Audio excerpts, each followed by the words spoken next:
YouTube, welcome back to another video. A little bit of a different one, as I appreciate there's obviously a few maybe new people that are subscribed or watch these videos that don't subscribe, which is fine. But I thought I'd just do a little introduction and a little run through, a little bit about myself. Obviously, a lot of the content that I post is very much value-based or sort of what I get up to day to day at the moment, as opposed to sort of where I've come from. So it just gives you a little bit more insight into my own training history, my own coaching journey as well. So if there's any other sort of coaches that are watching this, then maybe there's a few bits you can pick up and learn. So yeah, rather than waffle on, we'll take it back to school. We'll ignore the dodgy trims, the horrendous trims, and even worse faces. But yeah, back to school. Through school, played sport, played football mainly from a young age. Through school, just did the cross country, did PE, enjoyed all that sort of stuff. I was never sort of top of the class for any real subjects. I did quite well in RE, but I think it's because I liked the teacher, so I wanted to do well for him. Big up Mr. Radcliffe. But everything else, I managed to pass all my GCSEs. But obviously, like with many people at the age of 16, I didn't know what I wanted to do once I left school. So I followed a few friends to a football college, which was a 2-year placement whereby you did football Monday to Friday, played a game on the Saturday, but on top of that, you also did the education. It was a questionable education. It was very much more a case of copy and paste. Here's a USB device.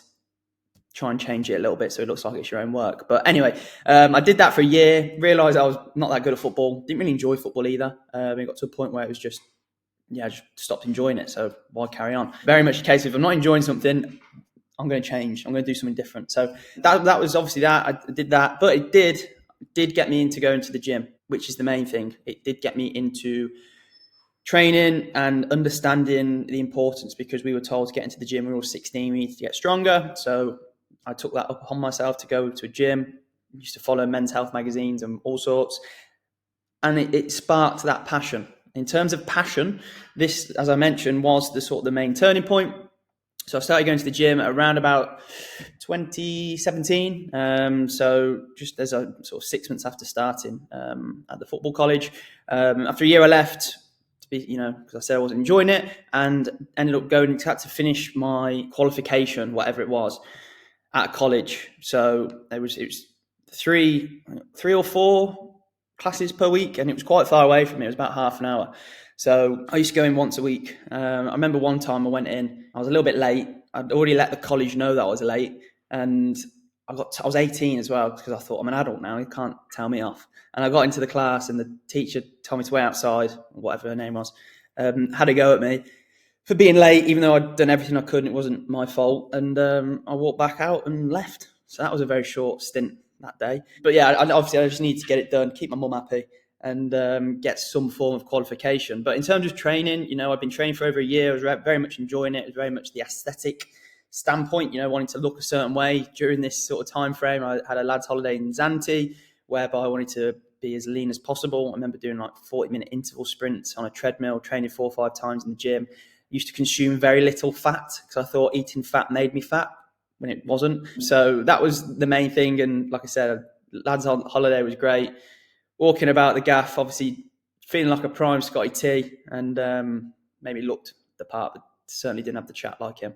But then once I came back, I qualified as a lifeguard, because my plan was, and what I wanted to do was, obviously enjoyed the training, spoke with friends and family, and it was a case of, well, why don't you look down the personal training route as a natural sort of thing? I think that's the case for a lot of people who probably started off in the fitness industry.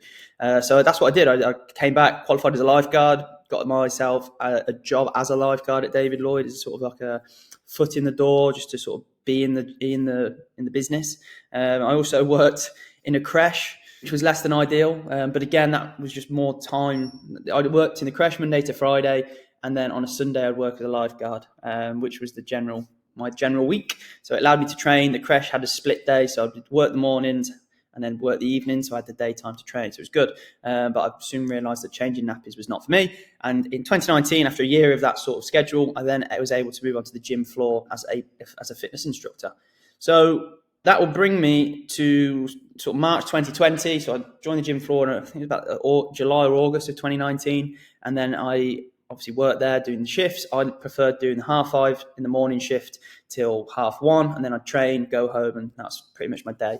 Then obviously COVID hit 2020, which was a blessing in disguise for myself. I know it wasn't obviously great for everyone, but for me, it was brilliant. I was able to train at home. I managed to buy some bits of equipment, had a good sized garden, so I was able to do like different intervals. And at this stage, I was just before COVID, I was very much into the bodybuilding, as you can see, like 100 kilos, wanted to, compete on stage as you do. However, I then started doing 5K run circuit training because that was what was giving me that buzz and that intensity, because I wasn't able to train how I would normally train because of the lack of equipment in my garden. In this time frame as well, I also started my fitness page. So it was just a case of documenting what I was getting up to, giving out some advice, some value, and obviously just talking, all things training, just showing a few behind the scenes. So that was the main thing. I would PT friends in the garden. I would PT, my mom, family friends, and then I'd also go to the park and sort of train people like here. And that's when sort of people began to notice and sort of have a little look and just see what I was, just had interest in what I was getting up to, really, because obviously through lockdown, a lot of people were out and about and didn't know quite what to do. During the COVID months, like I said, I was personal training people out in the park, £15 an hour, because I was getting furlough from David Lloyd, and then this was just like just something to kill the time with, really, and just something that I quite enjoyed doing. So that was the case. I continued doing that. Went back to David Lloyd in July. I continued the private PTing. My days were long. They were like 5:30 till 7 at night. So I'd do my gym floor shift 5:30 till 1:30. We'd train from like maybe 2 till sort of 3, 3:30. And then like 4 till 7, I'd go and do private in-person sessions at like a park or someone's house in their garden. So the days were quite long, but I was loving the buzz, build my own little business, documenting it all. I quite like the graft element of things. So that's sort of how it was. And then November, we had a lockdown again, all the clients, and I picked up even more this time because people were more aware of me. So that was allowing me to have a little bit of momentum, a little bit of a business building. And I was able to hand in my notice at the end of 2020 because we had to be back into another lockdown at the start of 2021. And I actually purchased my own van, as you can see, JC Training, bringing fitness to your doorstep. And that had all my equipment in the back. It had like a bench press, mats, dumbbells, and everything else. Now, when I think about my proudest achievement, I'd probably say, although I've done the Ironman, I'd probably say that this was the proudest I've been. I think just for me, 21, managed to save up, sell my car, buy a van, had all my equipment. I've done it all myself. I was just really proud of going around in my own little van with my name sort of on the side and being an entrepreneur. During this phase, in terms of a training perspective, I veered away from the sort of more conventional bodybuilder training and wanted to become a little bit more functional. So this was probably start of maybe 2021, sort of majority of 2021 to 2022. So, I was doing a little bit more circuit-based training. I was doing some sprints. I got down to around about 85, 86 kilos just from being more active and not force-feeding Cocoa Pops down me after a gym session. I still did the strength workouts, but again, it was just a combination of them all. So it was really good. I enjoyed it a lot. October 2021, did my first half marathon in an hour and 38, which I thought was pretty decent for a first half marathon. And then heading into 2022, I was feeling fit, I was functional, I was obviously my own boss. At this time, I was working at a private gym and PTing people's houses. So I was doing around about 25 sessions per week, which isn't like loads, but what you got to remember is I'd probably say 17, 18 of those were at people's houses. So I was having to drive all around Coventry in the West Midlands, Warwickshire. So there was a lot of driving and there was a lot of commuting, as well as obviously the PTing. And then I PT'd in a gym as well, which was a little bit easier because people would come to me. So that was going into 2022. From there, 2022 was probably putting on my big boy pants. So this was quite a change at the time, probably from the outside in. You'd see that I had my own business. I was training when I wanted to. Financially, I was doing well. I was living at home, so I didn't have really many overheads, no responsibilities with children or anything. But there was just something that was missing in terms of a fulfillment perspective, because as much as I enjoyed, obviously, training clients, a lot of the clients I was going to was at the house, so I had limited equipment. I only had certain dumbbells. I only had like resistance bands, and it's very repetitive because obviously I was only limited to what I could do. So I did want to sort of venture out of that sort of element and look to work in a more of a facility base. So an opportunity came along sort of July 2022 to go and work in Nottingham in M10, which was a personal training facility gym. It was also an open gym, but I'd been following the gym for a while because of the results that they had, people that they had sort of attending there. The owner as well, I used to listen to a lot of his podcasts. I even read his book crikey, I must have been bored. But it was obviously, the best way of describing it for me, if I've told like my grandparents, it was like, this is like the Manchester United of personal training gyms, and I was moving there. So that sort of gave them the seal of approval. But during this time as well, in 2022, I did a Hyrox. Not many people probably could remember that, but I did do a Hyrox. I did two actually. I did a doubles, which I did on 4 weeks' notice, where I probably did about 30%. And then I did a singles in April, which was great. I trained for it. But 2 weeks before that, I went to Mexico for 10 days. And the weekend before the Hyrox, I went to the Tyson Fury Dillian Whyte fight in London and had a hell of a night out in London. So didn't best prepare. And obviously I struggled. I think I did like an hour and 17, an hour and 18.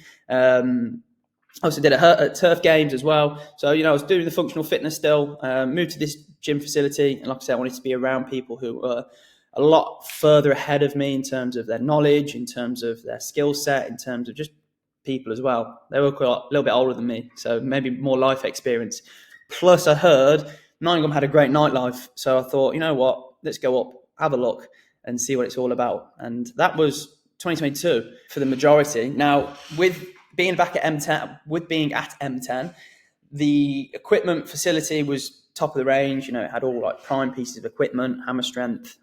It was a really good gym, like equipment second to none. And obviously we were talking literally all day, every day about training, about biomechanics, about torque, about moment arm, about internal and external rotation of the hip, just you name it, all the words were coming out, but it was great. And one of the best things I learned from there was talk science, speak client. So talk science towards each other. So obviously help with knowledge and remembering things. But obviously when you then train your client, who's a 54-year-old middle-aged lady who works as an accountant, she doesn't need to know all of the, the scapular retraction and all these fancy terminologies. So it's a case of me understanding it, but being able to put it to someone in a more simple and understanding manner. So during this time frame, training was through the roof. I did go a lot more back to the bodybuilding stuff. I remember when I first entered the gym and I was doing like the ski erg and the assault bike and burpees, everyone was looking at me a little bit weird, as if I'd just walked into the gym naked. And just with a lot of the training and what I was learning about, I wanted to put that into fruition. So muscle gain, strength training, this, that, and the other. So I did get myself up to about 95 kilos. That came down to nutrition, with training. I was in a really good environment because the gym, literally my days were just get to the gym, learn, train clients, train myself, learn again, train clients, go home, sleep, eat. I was in a HMO at the time, which was awful. So literally I'd just go back there, watch more education stuff and go to bed, wake up and repeat. Sometimes I'd just stay in the gym for as long as I could because I didn't want to go back. But that did change because I managed to get a good apartment in the city centre with my friend for the last portion of my time in Nottingham, which was far more enjoyable, let's say.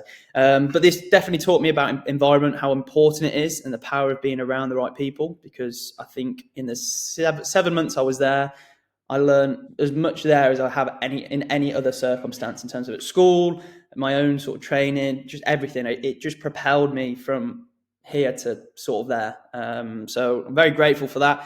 Definitely felt out of my comfort zone. I think a little bit of imposter syndrome to begin with. I was 22, didn't know 10% of what these other individuals knew, but I was in the right environment. So it was a case of just, being all ears and listening to what was being told. So even 3 years later, this is another thing in terms of power of environment. I'm in touch with most of them, still crack absolute crap, shit banter, mainly sort of in between the references.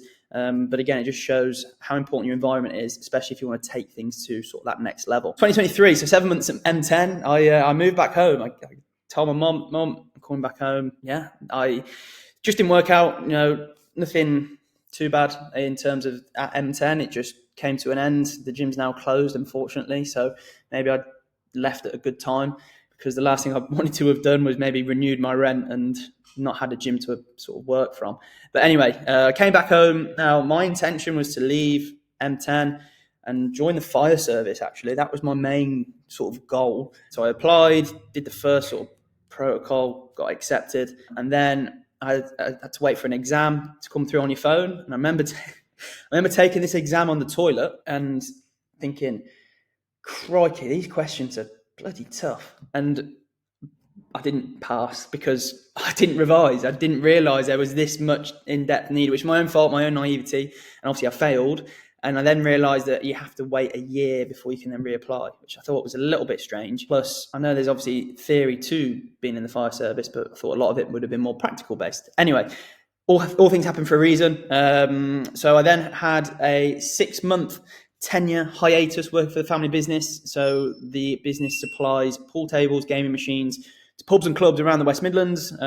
So my job in the day was going out, helping with the engineers, learning about the machines, being another pair of hands. Obviously, I was fairly strong, so I was able to lift the machines about, although they are quite technical. And then in the evening times, 2-3 times per week, I would go out and basically knock on pub doors and try and sell gaming machines, pool tables, whatever it may be. We even did vape machines as well for a little bit, which was a good idea at the time, but didn't quite work out.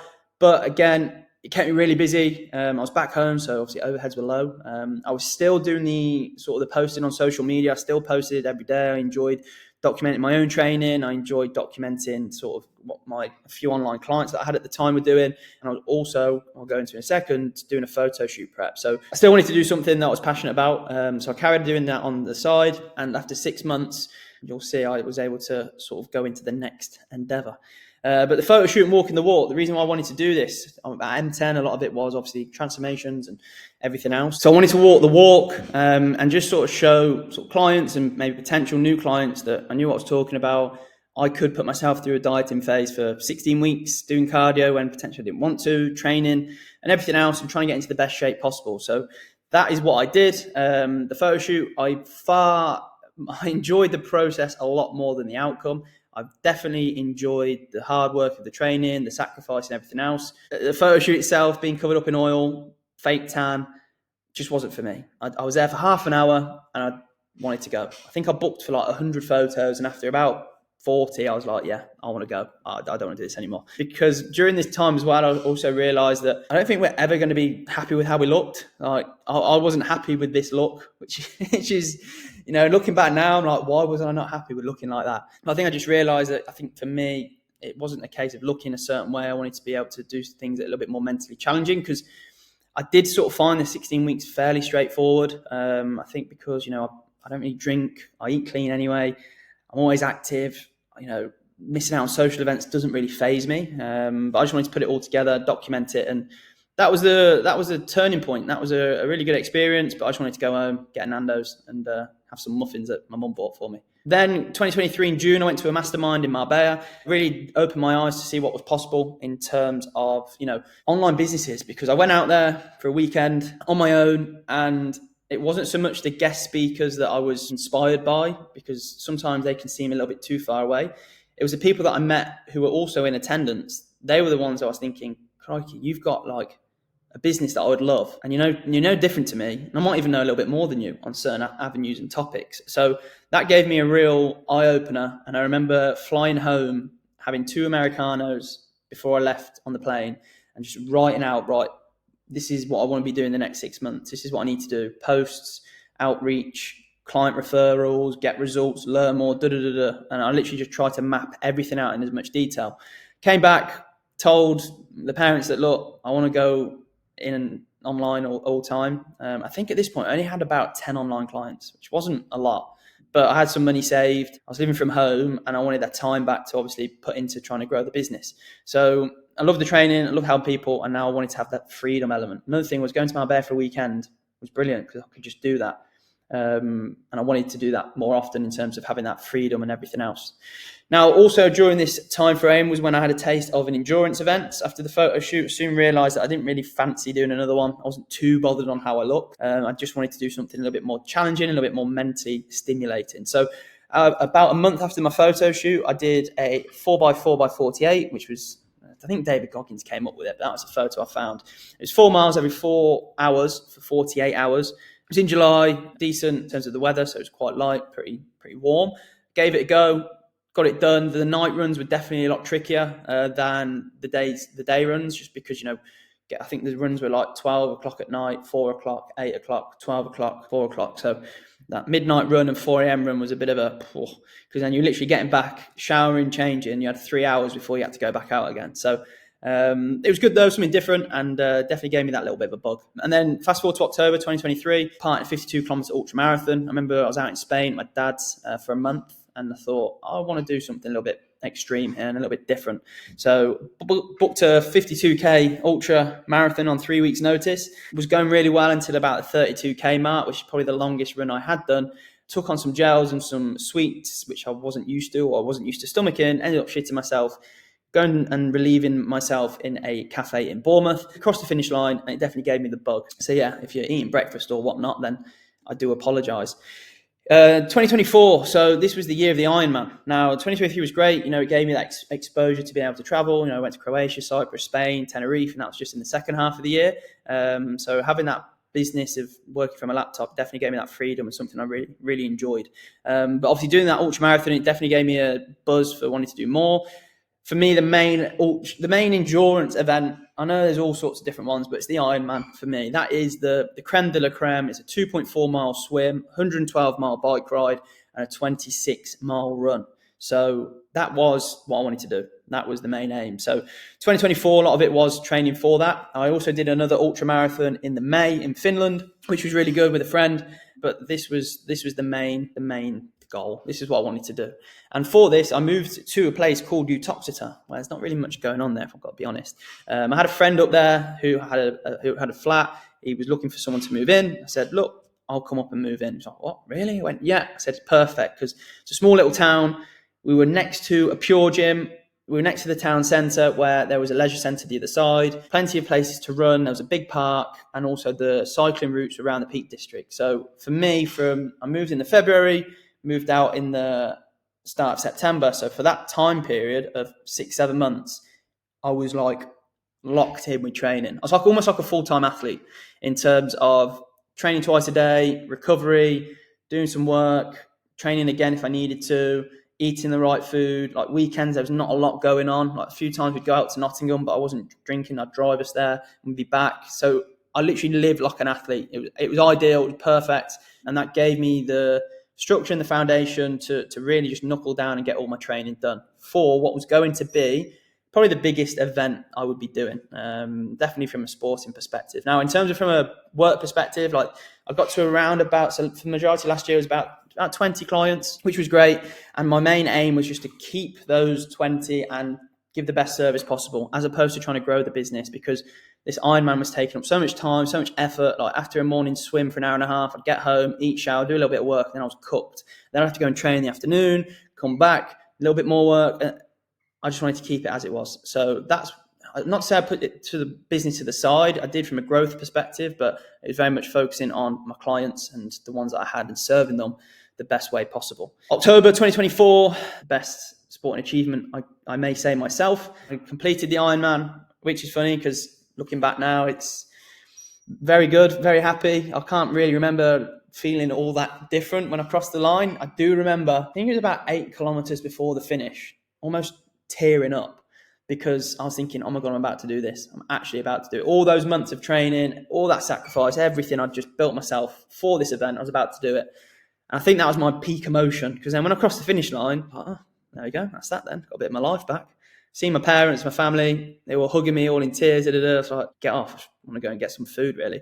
But again, this Ironman prep taught me that, the most of the lessons will be in the process and not the outcome. It's very much a case of you learn. The hard work is learned in those training hours. I was swimming 3 times a week at 6 o'clock in the morning. I did not want to be doing that. And then in the afternoon, I was doing like a 12, 14, 15, 16K run. The weekends, I'd be doing a 5-hour bike ride into a run. That is where you learn the discipline and the mental resilience.